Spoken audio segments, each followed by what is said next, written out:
현대 철학에서 가장 머리 아프면서도 또 가장 흥미로운 질문 중 하나가 바로 나는 누구인가에 대한 물음이 아닐까 싶어요. 오늘 우리는 데릭 파핏의 뇌 분리 문제라는 아주 기묘한 사고 실험을 통해서 이 질문을 한번 제대로 들여다보려고 해요. 물리주의라는 아주 명쾌하고 어떻게 보면 좀 차가운 렌즈를 통해서 말이죠.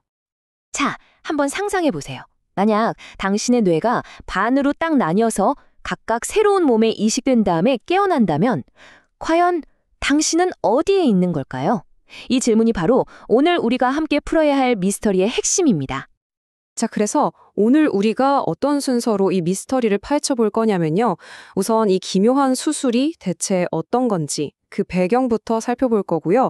그리고 나서 이 사건을 해결하는 데 필요한 몇 가지 철학적 도구들을 챙길 겁니다. 그 다음엔 이 도구들로 아주 논리적인 해답을 찾아볼 거고요. 근데 이 답이 왜 우리 직관이랑 부딪히는지 그 이유도 알아봐야겠죠. 마지막으로는 이 모든 이야기의 진짜 교훈은 뭔지 한번 생각해 보겠습니다. 네, 첫 번째 단계입니다. 불가능한 뇌수술. 지금부터 이 기묘한 사건이 벌어지는 무대, 그 설정을 아주 꼼꼼하게 한번 뜯어보죠. 이야기는 이렇게 시작돼요.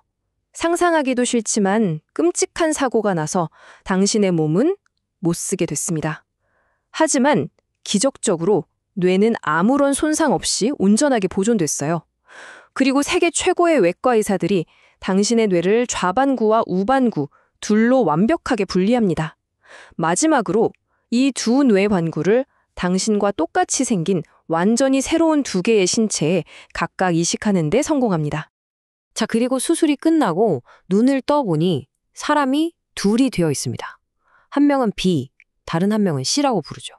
이게 진짜 소름 돋는 부분인데 이 두 사람 모두 당신의 기억, 당신의 성격, 당신의 신념을 아주 똑같이 가지고 있는 거예요. 말 그대로 어제의 나라고 생각하는 사람이 둘이 된 겁니다. 자, 그럼 여기서 질문. 원래의 나, 그러니까 A는 어떻게 된 걸까요?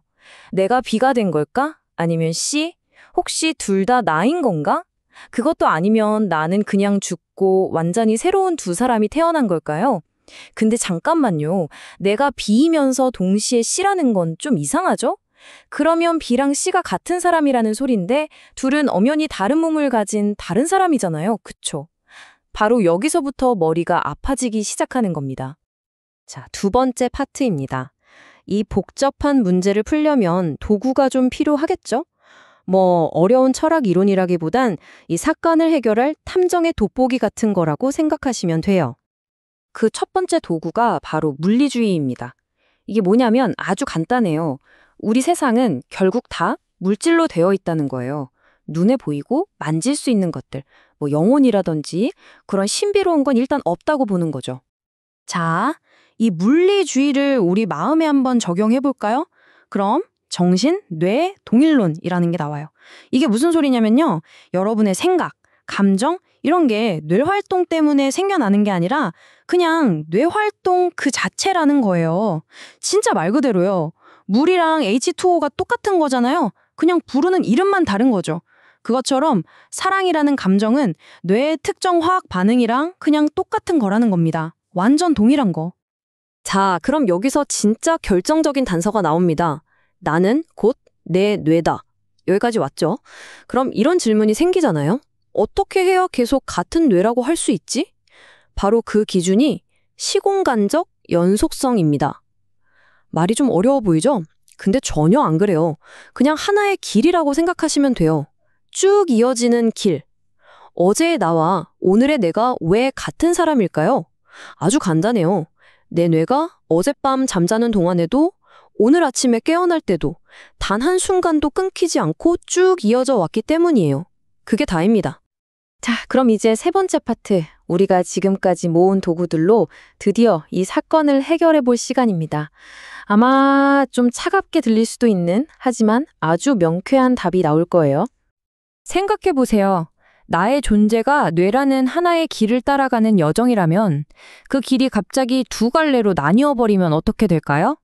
원래 가던 그 길은 어떻게 되는 걸까요? 바로 이 표가 이 사건의 스모킹 건, 결정적인 증거입니다. 우리가 같다라는 말을 쓸 때는요, 아주 기본적인 약속이 하나 있어요. A랑 B가 같고, A랑 C도 같으면 당연히 B랑 C도 같아야 하죠. 이걸 추이성이라고 하는데 너무 당연한 말이잖아요? 그런데 우리 직관, 즉 심리적 기준으로 보면 이게 깨져버려요. 내가 B도 되고 C도 된다. 그럼 B랑 C가 같아야 하는데 전혀 다른 사람이잖아요. 논리가 무너지는 거죠. 하지만 하나에 끊어지지 않는 길이라는 물리적 기준은 어떻습니까? 이 규칙을 절대 어기지 않아요. 왜냐? 길은 그냥 하나여야만 하거든요. 둘이 될 수가 없어요. 자, 그럼 판결을 내릴 시간입니다. 핵심은 바로 단 하나여야 한다는 거예요. 유일성. A의 뇌가 걸어오던 그 길, 그 경로는 더 이상 유일한 길이 아니게 됐어요. 두 갈래로 나뉘어 버렸으니까요.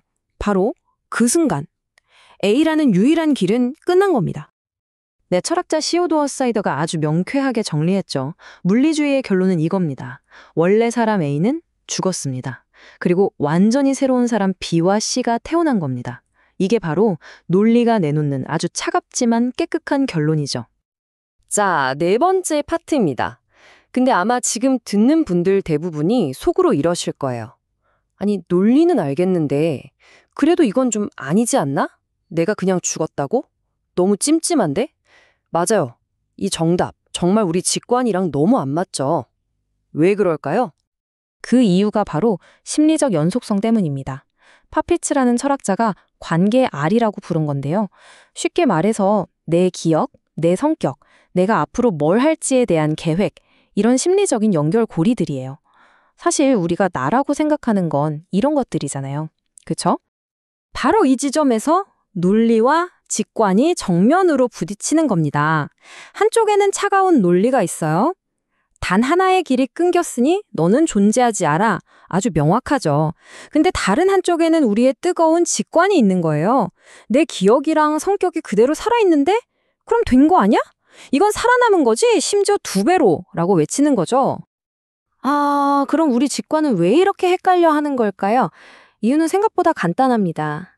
평소에는요, 100%의 경우에 내 뇌의 길이랑 내 마음의 길이 완벽하게 똑같이 가거든요. 항상 붙어 다니는 샴쌍둥이 같은 거예요. 그래서 우리 뇌는 이 둘이 서로 다른 거라고는 상상도 못 해본 거죠. 그런데 이 뇌 분리 실험이라는 게 뭐예요? 이 둘을 강제로 떼어내버린 거잖아요. 그러니까 우리 직관이 이게 뭐지? 하면서 완전히 패닉에 빠지는 겁니다. 자, 이제 마지막 파트입니다. 어쩌면 우리가 지금까지 한 건 정답 맞추기 퀴즈가 아니었을지도 몰라요. 이 실험이 진짜로 우리에게 던지는 질문은 그래서 진짜 중요한 게 뭔데? 일 수 있습니다. 이 뇌 분리 실험은 우리가 평소에 하나라고 생각했던 질문을 둘로 딱 쪼개버립니다. 첫 번째 질문. 저 미래의 사람이 철학적으로 엄밀하게 따져서 지금의 나랑 똑같은 존재인가? 이건 동일성에 대한 질문이죠. 여기에 대한 논리의 답은 뭐였죠? 아니요, 였습니다. 그런데 두 번째 질문이 있어요. 저 미래의 사람이 내가 소중하게 생각하는 기억, 성격, 가치관을 그대로 이어받았는가? 이건 생존에 대한 질문이죠. 여기에 대한 우리 마음의 답은 뭐죠? 네, 잖아요. 그래서 이 실험을 만든 데릭 파핏은 이런 결론을 내립니다. 아주 도발적이죠. 개인의 동일성은 중요한 것이 아니다.